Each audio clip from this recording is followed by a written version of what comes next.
after 6 weeks or 2 months of not doing a spiritual aloneness video for those of us who have vows or promises of celibacy, I'm finally going to return to this series. And I'd like to begin, as always, with a moment of silence to enjoy the wonderful presence of God that so surrounds us and penetrates us.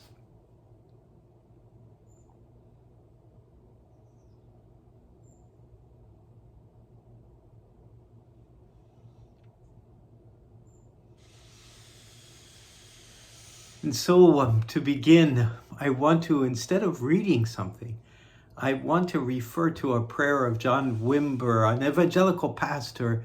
I'm very dedicated to the Word of God. And his prayer was, Lord, I want to be a coin in your pocket.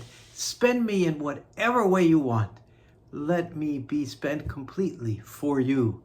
And for those of us who are vowed religious, that carries a deep meaning because we've taken vows of poverty. And for those of us who have promises of celibacy, we know that we need to turn away from the wealth of the world. And so to ask to be a coin is almost a little bit of a contradiction, but in fact it's not. Because we do embrace poverty, we do embrace the simplicity of life, precisely to be able to be spent by God so that God can be enriched by our poverty.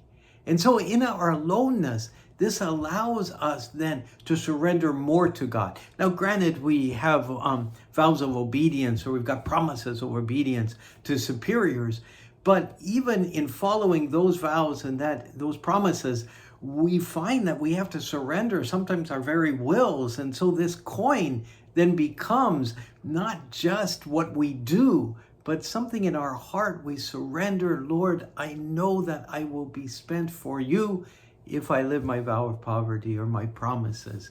And to give even that over to the Lord. What a wonderful prayer, especially for those who have vows, the spiritual aloneness that frees us, therefore, to be spent and spent completely by the Lord. May this be our prayer. May it be our joy to pray this prayer.